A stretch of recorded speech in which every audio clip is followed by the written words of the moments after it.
Hello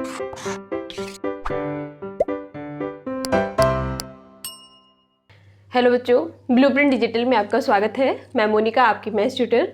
बच्चों, आज हम अपना नया चैप्टर स्टार्ट करेंगे जिसका नाम है चतुर्भुज।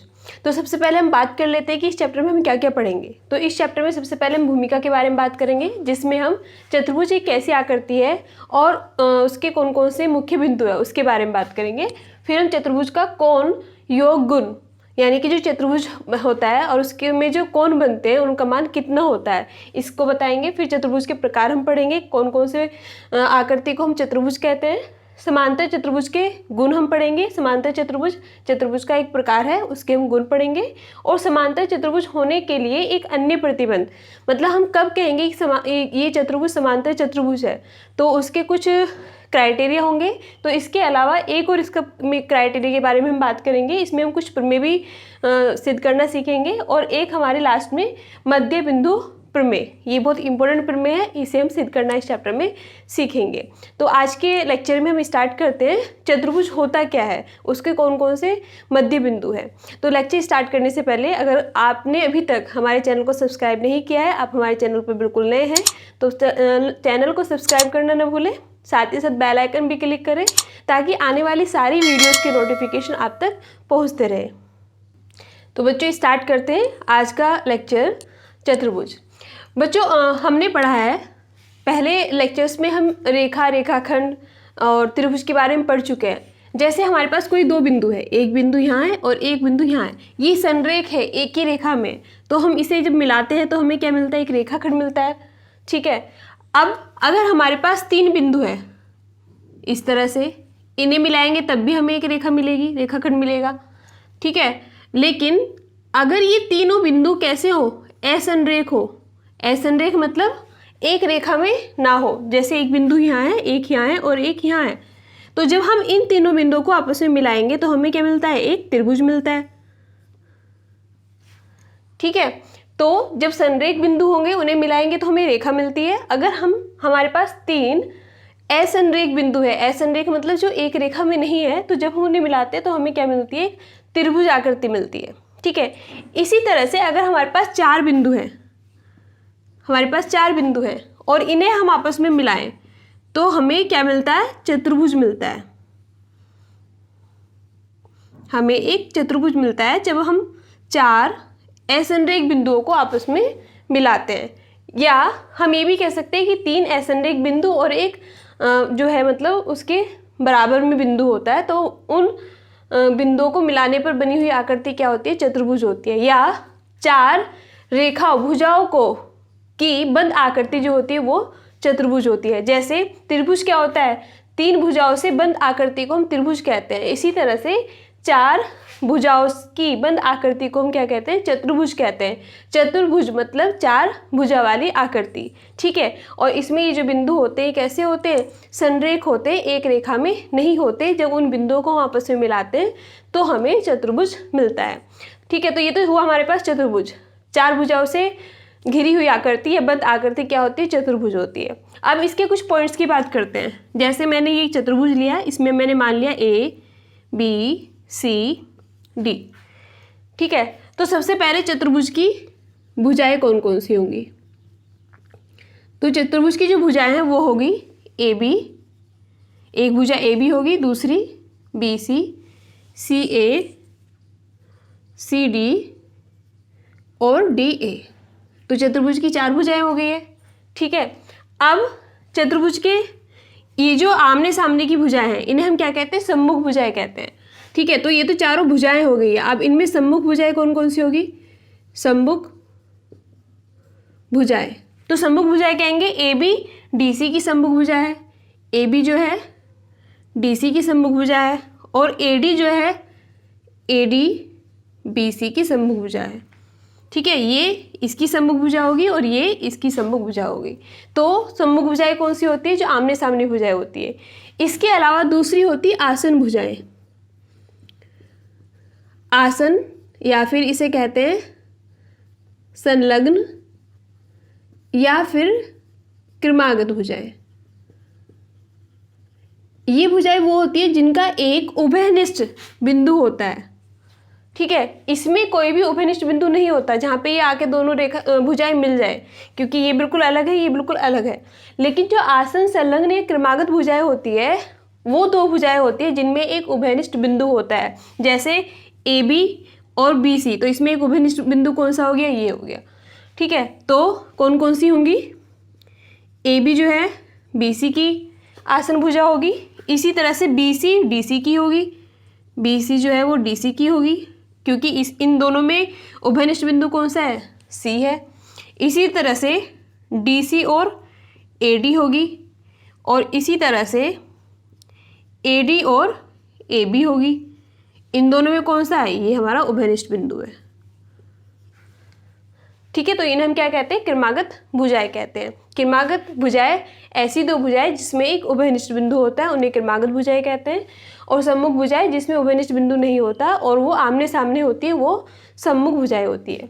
अब इसके अलावा ये जो पॉइंट्स हैं इन्हें हम क्या कहते हैं, शीर्ष कहते हैं, चतुर्भुज के शीर्ष। तो चतुर्भुज के शीर्ष कितने हुए, 4 हुए, एक ए हुआ, बी हुआ, सी हुआ और डी हुआ। इसे हम क्या कहेंगे, इन बिंदुओं को चतुर्भुज के शीर्ष कहेंगे। इसके अलावा कोण, अब चतुर्भुज के कितने कोण होंगे, 4 कोण हो गए, एक ए एक ए एक ए एक ए। तो चतुर्भुज के कोण कौन कौन से हैं, कोण ए, कोण बी, कोण सी और कोण डी।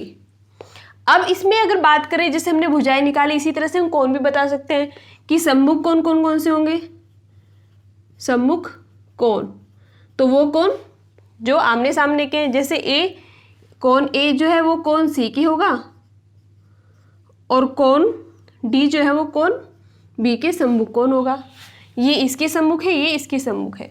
इसी तरह से इसमें आसन कोण भी होंगे, आसन या क्रमागत कोण हम उसे कहेंगे, या फिर संलग्न कोण हम उसे कहेंगे।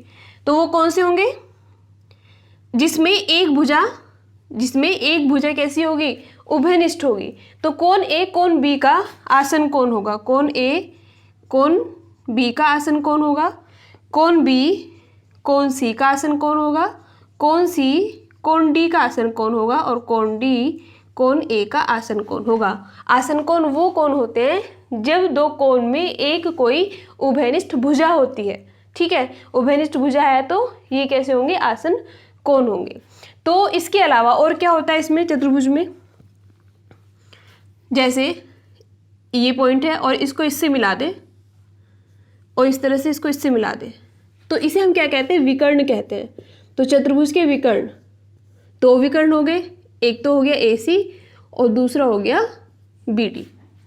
तो ये चतुर्भुज के क्या हुए, विकर्ण हो गए।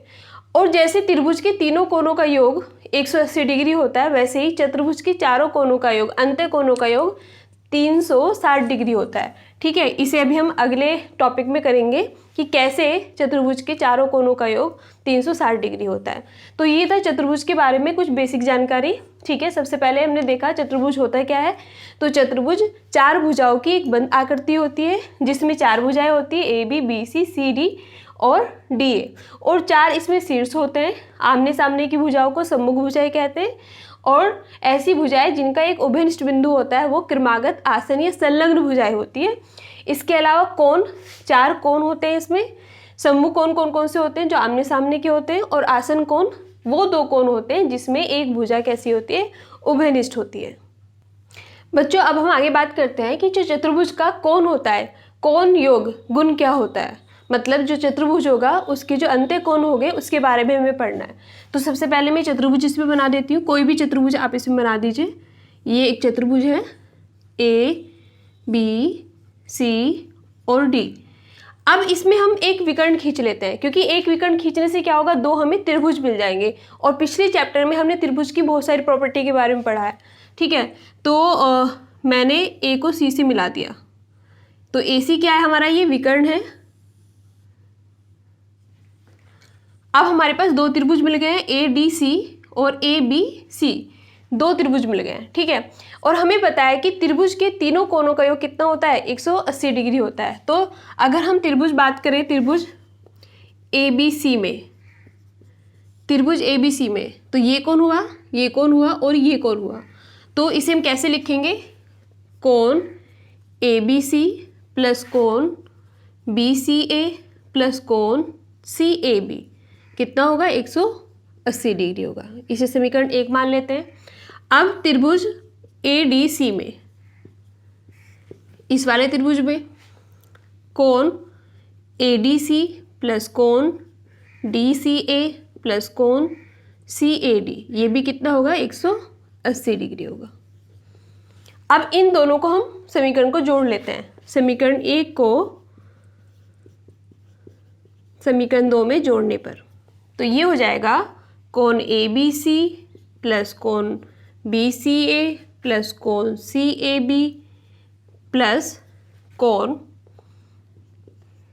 ADC प्लस कोण DCA प्लस कोण CAD बराबर 180, 180, 360। अब हमें इन्हें थोड़ा सा अरेंज करना है, ठीक है। अरेंज कैसे करना है, जो DAC है और CAB है, इन दोनों को हम क्या लिख सकते हैं, DAC लिख सकते हैं। तो देखते हैं इसमें कौन कौन से हैं। एक तो हो गया हमारे पास DCAD, ये वाला CAD, और ये CAB, CAD और CAB, इन दोनों को हम क्या लिख सकते हैं, इन दोनों को हम लिखेंगे कोण DAB, ठीक है। इसी तरह से इधर वाला हम ये दो कोण देखते हैं, कौन कौन से, ACB या BCA यानी कि ये वाला कोण, ये कोण, और दूसरा DCA यानी कि ये वाला कोण।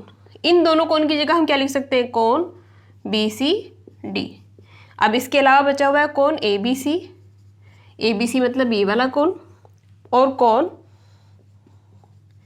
ADC यानी कि ये वाला कोण। अब हमारे पास चारों ये कोण आ गए हैं और इनका योग कितना आ गया है, 360 डिग्री, यानी कि चतुर्भुज के चारों कोणों का योग जो होता है वो 360 डिग्री होता है। बच्चों अब हम चतुर्भुज के प्रकार के बारे में पढ़ते हैं। जो भी हमने चतुर्भुज की परिभाषा पढ़ी तो उसके अनुसार चतुर्भुज के कुछ प्रकार हैं, ठीक है। तो सबसे पहले है इसमें समलंब चतुर्भुज। समलंब चतुर्भुज, तो चतुर्भुज हमें पता है क्या होता है। चतुर्भुज यानी कि 4 भुजाओं से घिरी हुई आकृति होती है, एक बंद आकृति होती है, उसे हम चतुर्भुज कहते हैं। लेकिन उसे हम समलंब चतुर्भुज कब कहेंगे, तो इसमें भी 4 भुजाएं होंगी, ठीक है। तो इसकी आकृति कुछ ऐसी बनती है, इसमें 2 भुजाएं तो एक दूसरे के समांतर होती है, पैरेलल होती है, लेकिन जो 2 और भुजाएं वो समांतर नहीं होगी। इस तरह से आकृति बन सकती है या फिर इस तरह से आकृति बन सकती है। मतलब हमें 2 भुजाएं तो समांतर खींचनी है, और जो 2 भुजाएं हैं जैसे ये हैं, ये समांतर नहीं है, एक इधर को जा रही है, एक इधर को जा रही है, तो इसे हम क्या कहेंगे, समलंब कहेंगे, ठीक है। तो समलंब क्या होता है, ऐसा चतुर्भुज जिसमें एक सम्मुख भुजा युग्म समांतर होता है, उसे हम समलंब चतुर्भुज कहते हैं, ठीक है। ये 2 भुजाएं, जैसे इसमें हमने नाम दिया ABCD, तो AB जो है वो समांतर होगी DC के, और AD BC के समांतर नहीं होगी, ठीक है। ये इसके समांतर होगी और ये इसके समांतर नहीं होगी। अच्छा, इसी में एक दूसरा टाइप ये है कि समद्विबाहु समलंब क्या होता है, समद्विबाहु समलंब चतुर्भुज। देखो इसके नाम से ही हमें पता चल रहा है कि ऐसा समलंब चतुर्भुज जिसमें 2 भुजाएं समान हो, ठीक है, समद्विबाहु हो। तो समद्विबाहु हमने त्रिभुज पढ़ा था, तो उसमें क्या किया था, उसमें क्या था कि 2 भुजाएं बराबर है और उनके जो सम्मुख कोण है वो भी बराबर होते हैं। तो अगर इसे देखते हैं हम, यह ABCD, तो सबसे पहले तो इसकी ये सम्मुख भुजाएं कैसी समांतर है, तो ये क्या हुआ, हमारे पास समलंब हुआ। अब इस समलंब को हम समद्विबाहु समलंब कब कहेंगे, जब इसमें 2 भुजाएं समान हो, ठीक है, लंबाई में समान हो। जैसे ADBC के क्या हो जाए, बराबर हो जाए, ADBC के बराबर हो। अब ये बराबर हैं तो ये जो कोण D है वो कोण C के भी बराबर होगा। तो ये क्या है, हमारा समद्विबाहु समलंब होगा। इसमें क्या है हमारे पास, ए बी समांतर है डी सी के और ए डी बराबर है बी सी के और कोण डी बराबर है कोण सी के। तो ये हुआ हमारा समलंब। समलंब जिसमें सम्मुख भुजाएं का एक युग्म समांतर हो उसे समलंब चतुर्भुज कहते हैं। दूसरा, ऐसा समलंब चतुर्भुज जिसमें दो भुजाएं कैसी हो, समान हो और उनसे बनने वाले जो कोण है वो भी कैसे होंगे, बराबर होंगे, तो वो समद्विबाहु समलंब चतुर्भुज होगा। अगला चतुर्भुज का प्रकार है हमारे पास समांतर चतुर्भुज। समांतर नाम से समझ में आ रहा है हमें कि कैसा चतुर्भुज है जिसमें भुजाएं कैसी होंगी, समांतर होंगी। कैसे? जैसे हमने एक चतुर्भुज बनाया, चतुर्भुज मतलब जिसमें चार भुजाएं हैं, तो ये भुजा मैंने इसकी समांतर खींची और इसी तरह से इस भुजा के समांतर मैंने एक और भुजा खींची ये, तो ये इसके समांतर है और ये इसके समांतर है। इसे नाम दिया ए बी सी डी। तो समांतर चतुर्भुज वो चतुर्भुज होता है जिसमें सम्मुख भुजाएं समांतर होती है। सम्मुख भुजाएं समांतर होती है। जैसे ए बी समांतर होगा डी सी के, ए बी भुजा डी सी की समांतर होगी और ए डी जो है वो समांतर होगी बी सी भुजा के, तो इसे हम क्या कहेंगे, समांतर चतुर्भुज कहेंगे। इस चतुर्भुज के बारे में आगे हम और डिटेल से पढ़ेंगे, अभी हम सिर्फ चतुर्भुज के प्रकार के बारे में पढ़ रहे हैं। इसके आगे है हमारे पास आयत। आयत भी क्या है, एक चतुर्भुज है, क्योंकि आयत भी, रेक्टेंगल भी चार भुजाओं से मिलकर बनता है। और इसके क्या क्या गुण होते हैं, तो इसमें जो सम्मुख भुजाएं होती है वो समांतर होती है। जैसे ए बी सी डी सम्मुख भुजाएं, यानी कि ए बी जो है वो समांतर होगी डी सी के और ए डी जो है वो समांतर होगी बी सी के। समांतर के अलावा जो सम्मुख भुजाएं हैं वो आपस में बराबर भी होती है। ए बी जो है वो बराबर होगी डी सी के और ए डी जो है वो बराबर होगी बी सी के। ये इसके बराबर है और ये भुजा इसके बराबर है। इसके अलावा आसन कोण क्या होता है, इसमें 90 डिग्री का होता है। आसन कोण का मतलब ए डी और आसन भुजाओं से बना हुआ जो कोण होता है और ए बी, यानी कि ये कोण कितने का होगा, 90 डिग्री का, ये भी 90 का, ये भी 90 का और ये भी 90 डिग्री का। तो इसमें हम क्या लिखेंगे, आसन भुजा से बना कोण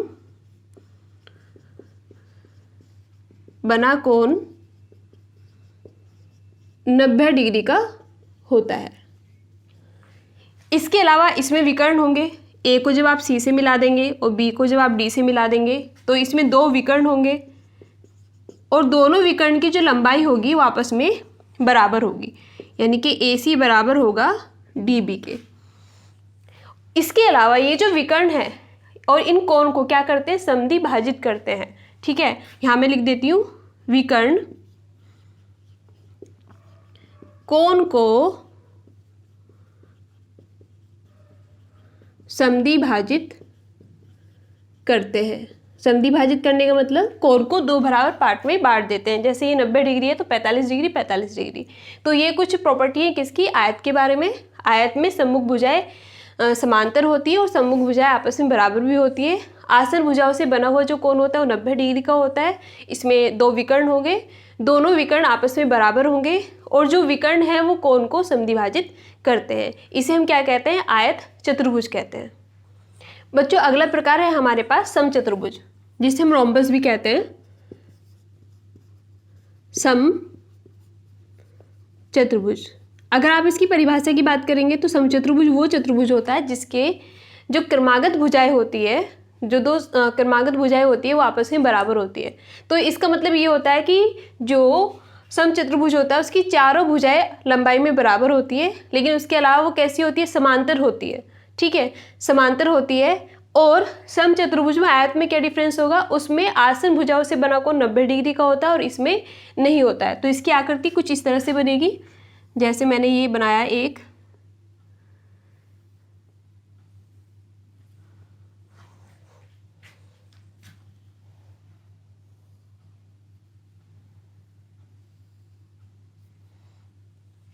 ये आपस में कैसी होंगी, बराबर होंगी।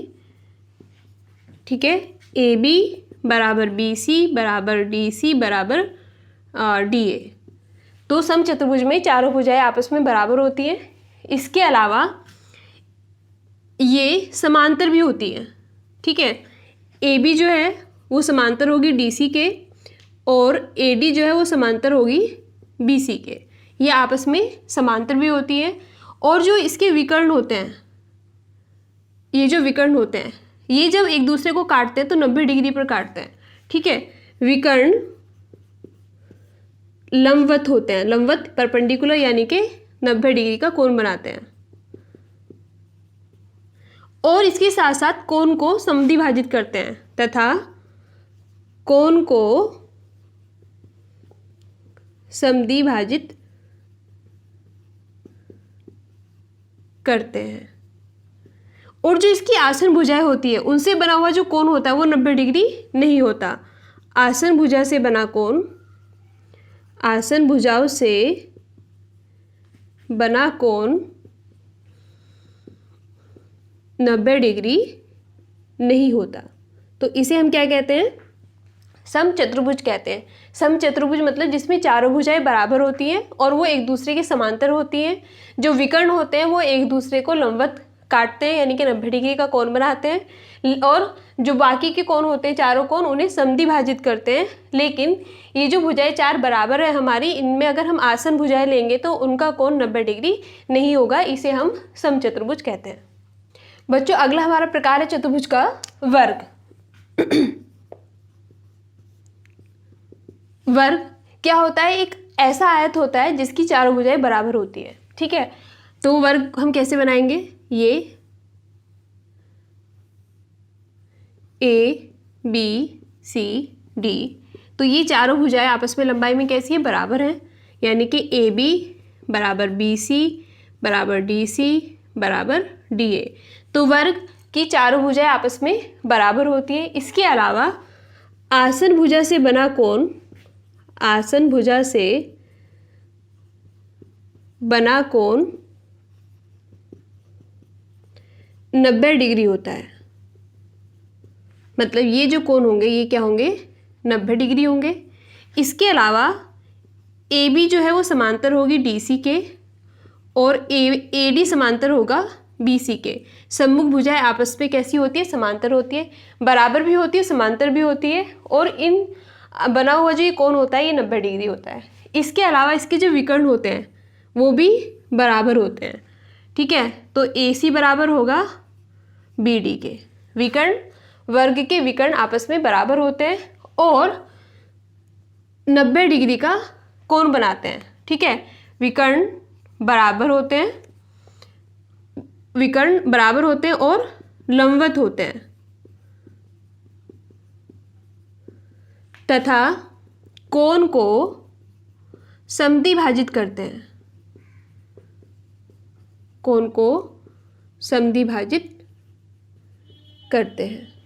मतलब जैसे ये विकर्ण है तो ये पूरा तो 90 डिग्री का है, तो ये जो हमारे पास विकर्ण है ए सी, ये इसे 45 डिग्री और 45 डिग्री, इस कोण को दो समान कोण में बांट देगा, समद्विभाजित कर देगा। तो ये हमारे गुण है किसके? वर्ग के। वर्ग एक ऐसी आकृति है, एक तरह से वो क्या है? एक ऐसा आयत है जिसमें चारों भुजाएं बराबर होती है और सम्मुख भुजाएं समांतर होती हैं और आसन भुजाएं मिलकर 90 डिग्री का कोण बनाती हैं। इसके अलावा इसके विकर्ण आपस में बराबर होते हैं, एक दूसरे के लंबवत होते हैं, और जो विकर्ण होते हैं वो कोण को समद्विभाजित करते हैं।